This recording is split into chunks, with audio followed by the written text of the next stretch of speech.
중세 유럽인들의 식생활, 초기의 주식. 중세 초기에는 목축 비중이 매우 높았다.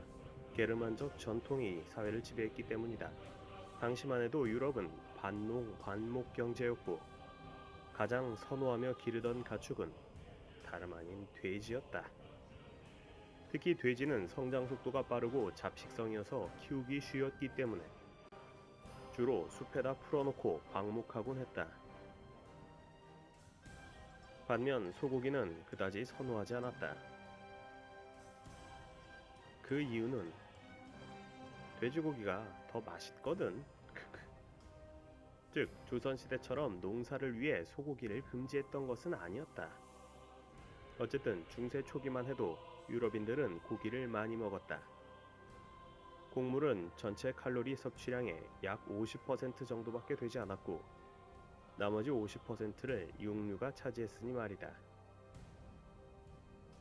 하지만 게르만인들의 정착 생활이 안정화되자 인구가 급증하기 시작했다. 중세 초기 1500만 명에 불과했던 서유럽 인구가 중세 후기가 되면 4500만 명으로 약 3배 증가한 것이다. 그러자 사람들은 예전처럼 고기만 먹고 살 수는 없었다. 땅은 부족하지, 인구는 늘어나지. 더 이상 가축만으로 먹고 사는 건 무리야. 실제로 가축을 길러 인구 1명을 부양할 수 있는 토지에 곡식을 심으면 인구 6, 7명 이상을 부양할 수 있다. 때문에 방목지로 이용되던 땅이 점차 농경지로 전용되었고 중세 후기가 되면 인구 대비 가축 수는 더욱 줄어들어. 이후로 중세 유럽인들은 고기 대신에 곡식과 채소를 주로 먹는다. 중세 유럽인들의 식생활, 빵과 죽. 그렇다면 중세 유럽인들은 어떤 방법으로 곡물을 섭취했을까? 많은 사람들이 이렇게 생각한다. 빵. 그런데 아니다. 물론 로마 시대부터 시민들은 빵을 즐겨 먹었으니 당연히 그렇게 생각할 수도 있다. 유명한 빵과 서커스라는 말도 있지 않은가. 하지만 중세 초기만 해도 평민들에게 빵은 언감생심이었다. 빵을 먹으려면 밀가루를 빻을 수 있는 방앗간과 구울 수 있는 화덕이 필요한데 제분소와 화덕은 영주나 교회 소유였기 때문이다. 농노, 제분소나 화덕은 개인이 장만하기엔 무리야.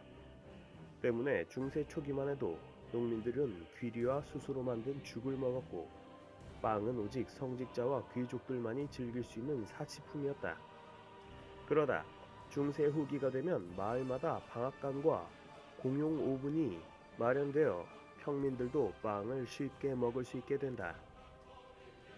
다만 마을의 방앗간과 화덕은 철저히 영주들이 소유권을 독점하였으니 영주, 세상에 공짜가 없는 거 알지? 방앗간 이용료, 화덕 이용료 모두 꼬박꼬박 내고 쓰라고. 빵을 만들어 먹더라도 방앗간과 화덕 이용료를 내고 먹어야 했다. 게다가 그러한 빵조차도 귀족과 성직자들은 철저히 차별을 두어 그들의 빵은 밀과 호밀로 만들어졌지만 농민들의 빵은 귀리나 보리로 만들어야 했다. 중세 유럽인들의 식생활, 고기와 채소. 중세 후기로 갈수록 육류의 섭취가 줄어들었지만 그럴수록 돼지고기와 닭고기의 인기는 높아졌다. 다만 말고기를 먹는 것은 금기시되어 기근이 들 때에만 특별히 허용받아 잡아먹도록 했다. 타고 다니는 말은 함부로 잡아먹어서는 안 됨. 쌀 문화권에서 농사를 짓기 위해 소고기를 금기시하고 중동에서는 물을 아끼기 위해 돼지고기를 금기시했던 것처럼 유럽에서도 경제적인 이유로 말고기를 금기시했던 것이다. 특이한 것은 사냥이나 낚시도 모두 금기시되었다는 점이다. 왜냐하면 날짐승과 생선들 또한 모두 영주와 왕의 재산이었기 때문이다.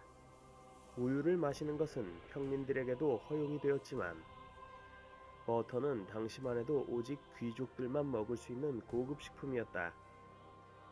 안와, 왜 자꾸 치사하게 먹는 걸로 이래라 저래라 하는 거임?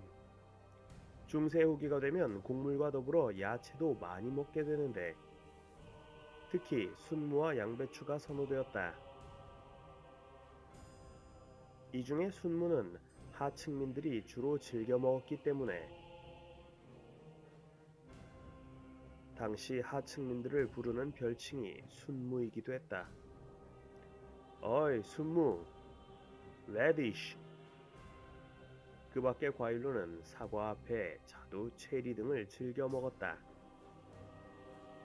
과일은 주로 귀족층이, 뿌리 채소는 하층민이 즐겨 먹었다. 술. 평민들은 벌꿀술을 즐겨 마셨지만 이것 또한 만들려면 세금을 내야 했다. 반면 귀족들은 맥주를 즐겼다. 참고로 중세시대 귀족들은 일체 세금을 내는 일이 없었다. 조선시대 양반과 비슷하다고 보면 된다. 오직 전쟁 목적으로 세금을 걷는 일이 있었을 뿐이다. 또 마을 교회에는 공동 발효장이 설치되어 있어서 이곳에서 포도주를 담갔다. 쉽게 말해 교회가 양주장을 겸업한 셈이다. 원래 중세 초기만 해도 포도주는 오직 귀족과 성직자들만 마실 수 있었는데 후기부터는 평민들도 포도주를 마실 수 있게 되었던 것이다. 물론 세금을 내고 만들어 마셔야 했지만 말이다. 이렇듯 중세 시대에는 먹을 것 하나하나에도 철저하게 신분별로 구분을 했다.